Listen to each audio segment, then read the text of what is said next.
Do me a favor, stop saying that good mornings are bad for your back. If they hurt your back, that means you're doing them wrong. Today we're going to be jumping into a good morning, how to do them properly, how to do them with correct form. Let's jump into this. Enough of this talking. Here we go. So we're back with big tall Alex to do our good mornings.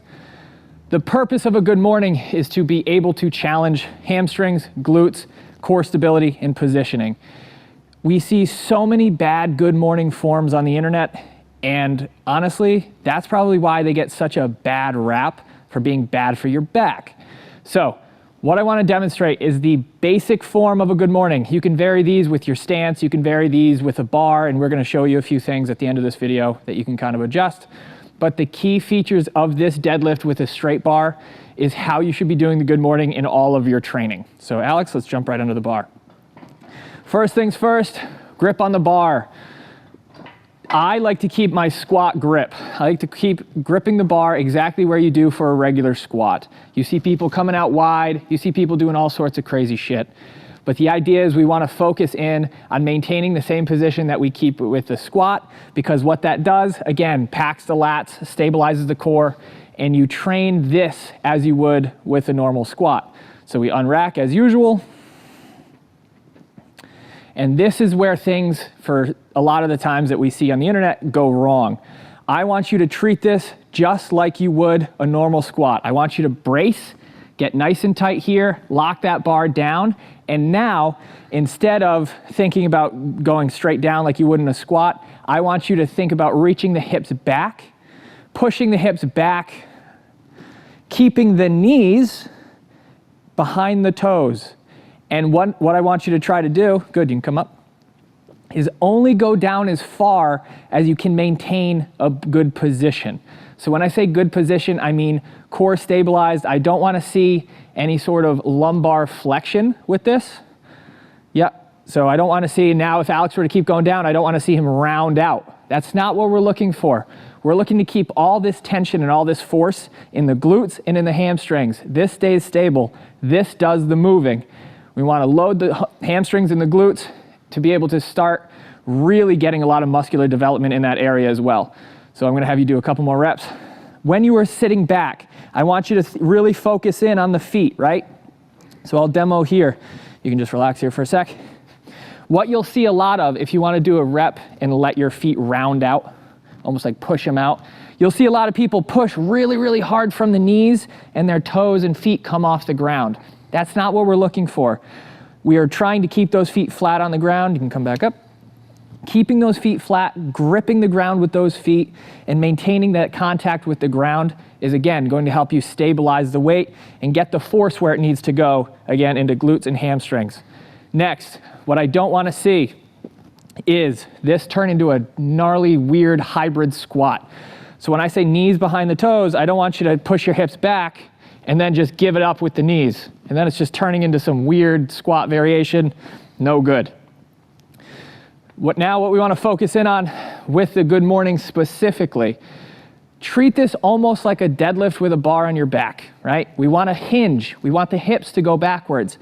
A lot of people may not have the hamstring flexibility to be able to get into the fully flat back position. So if that's the case, what I want you to do, go down as far as you can while maintaining a good position. If that's as far as you can go, stop right there, right?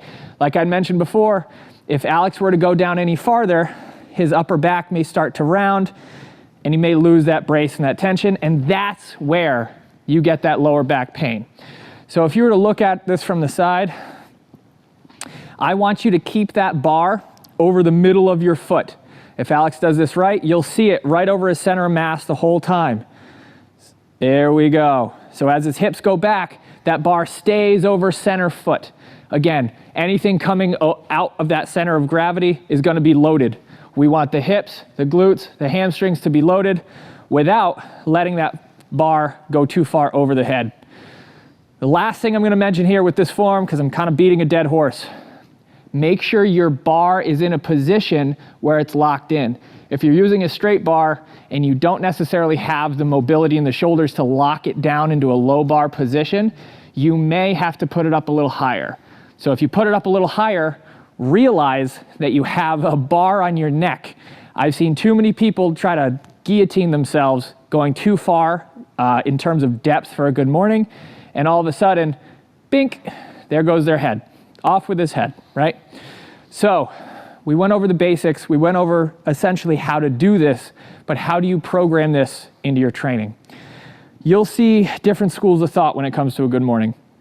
For me specifically, good mornings are a fantastic supplemental move, right? Or a secondary lift. I don't like to program good mornings as a primary movement just because you'll see too many people go too heavy with them. If you're an intermediate lifter, intermediate strength athlete, I like to keep the reps between, say, 3 to 8, 5 to 8. I never do max singles. I never do heavy doubles with good mornings. I like the idea of being able to groove a pattern and build a weakness in different positions that you may not find yourself in that well. Now, specifically with the good mornings, again, right after your main movement, you can do this as an accessory. You can increase the reps, reduce the weight. Again, it's all about the weight that you can specifically handle and that you can actually control, because the benefit of this exercise comes when you can stabilize the weight. That's what you're trying to do. You're trying to keep control of the weight, put the force into the hamstrings and the glutes, and to be able to drive those hips forward through that full foot contact on the ground and be able to close out that lift. So let's jump into some different variations that you can do if, for example, you don't have the shoulder mobility for this, or you want to vary your good morning training, and let's do that. So why do this variation over a stiff-legged deadlift? Well, the good morning is a fantastic way for you to be able to still work on your squat positioning of your upper body, your core stability, that brace with the lats, being able to pack the lats down, get the scaps down really rotated, and everything nice and tight like you would for a squat. But it's also a fantastic way to hit that lower body as well. So again, if you do not have that core stability, or you're lacking that core stability for your squat, give the good morning a try as an accessory to, again, get really good work in for that upper body as well. So, variations on the good morning. When you are using a yoke bar, a couple differences with a regular bar versus a yoke bar. Obviously, this bar is higher up.